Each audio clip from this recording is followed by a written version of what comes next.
Hello everybody and welcome back to another Oscar prediction video where today I will be taking a look at the category of Best Film Editing. So, film editing, as I've said multiple times in the past, is one of the trickiest categories to judge because often the best editing is the editing that you don't notice. I myself can tell you, having done quite a bit of editing this year, that there's so much work that goes into things that you would never notice. How many cuts do you think are in the audio of this video? I'll let you be the judge of that. Now, I would not put myself to the same standards of the incredibly talented individuals that are nominated here tonight, but one way or another, we have to decide which of these editing is the best and or the most noticeable, which is not always the same thing. Fifth most likely to win is sentimental value.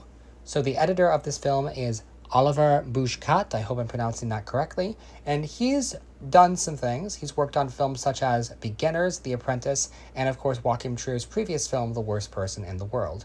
And the editing in this film is solid, probably the least notable of the 5 nominees, which you could argue correlates to the best. However, a few people have complained about the use of cutting to black in the film. Some people have said that that distracts from the message of what the film is trying to do.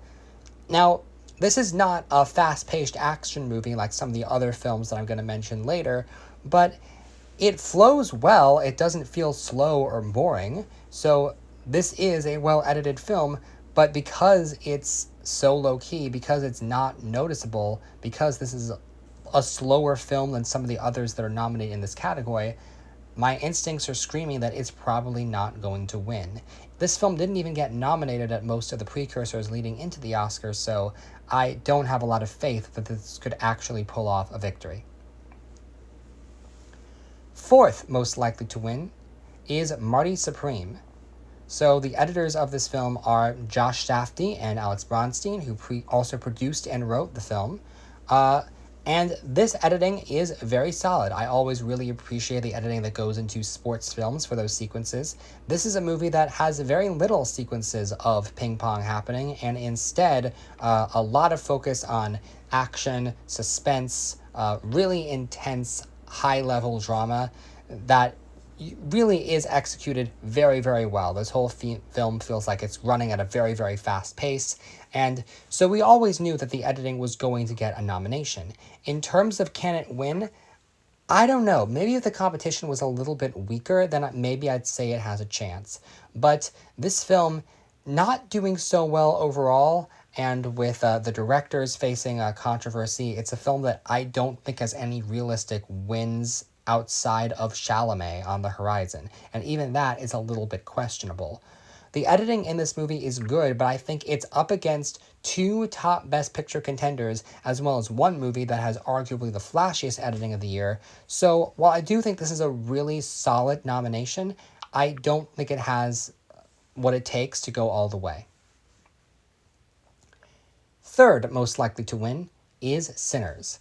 The editor of this film is Michael R. Schaller, who previously worked with Ryan Coogler on Black Panther and Creed, and the editing in this movie is very solid. This is a film that switches genres a lot. It has action scenes, but it also has musical scenes. It has suspenseful horror scenes. So the editor has to juggle a lot. And with the film being potentially a top 2 contender to win Best Picture, one has to wonder if the love for the film could sweep the editor along with it. The past 3 times, we did see the Best Picture winner also take editing. So if you think that Sinners could win picture, maybe this is on the table. However, I don't fully buy it simply because it hasn't won that many editing precursors in the lead up to this. I think most of the precursors have gone to one specific film, or I don't know. It's hard to define, but I don't think this is the flashiest editing of what is nominated, which really is saying a lot because the editing in this movie is rather noticeable. But my instinct says that this is a very solid 3rd place, but still 3rd place. Second most likely to win is F1. So the editor of this film is Stephen Morone, and he is actually the only editor nominated in this category who has previously won for his work on the film Traffic. And the editing in this film is very, very showy for the racing scenes. And it's actually really impressive if you know how they did it, because the editors were given access to hundreds of hours of footage of real Formula One races that they then had to match up to what was happening in that particular moment in the story, and then they had to edit Brad Pitt and Damson Idris into these races. So if you look at the amount of work that was done for those racing sequences, it is really commendable, and some would argue deserving of a win. There is a reason why this movie won the Critics' Choice Award. However, this film is not... It is nominated for Best Picture, which does make me feel like it is possible. However, it is the least liked of the 5 Best Picture nominees that are in this category. And because of that, I don't think it can go all the way. Yes, the racing sequences are really, really impressive, but one could easily make the argument that when the movie is not showcasing a racing scene, the pacing does drag a little bit. That point is a little bit debatable. I could see it go all the way, like with Ford v Ferrari. Even though the movie is not a serious contender to win picture at all, the editing is just that showy that it could happen, and yet I'm not going to predict it. My prediction, number 1 most likely to win, is One Battle After Another. So the editor of this film is Andy Jurgensen, who previously worked on Licorice Pizza and Inherent Vice, also with Paul Thomas Anderson. And this film is just an absolute masterclass in editing. The whole film does feel like one giant montage. It really never lets up.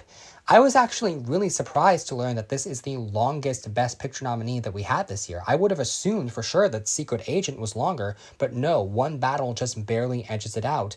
And on the first viewing, I really did not feel the length at all. When I went back a second time, I could kind of feel the length, but even still, the movie kept my engagement up the entire time, which is really, really impressive for a film of this runtime.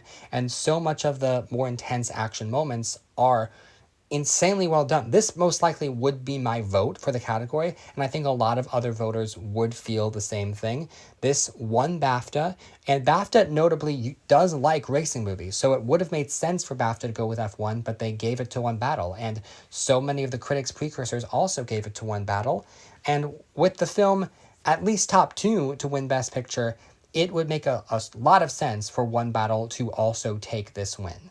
I do think F1 is close, and I don't think a Sinners upset is impossible, but right now my gut is saying that One Battle is going to take this Oscar. So thank you very much for watching, and tune in next time when I will be taking a look at the category of Best Sound. See you then.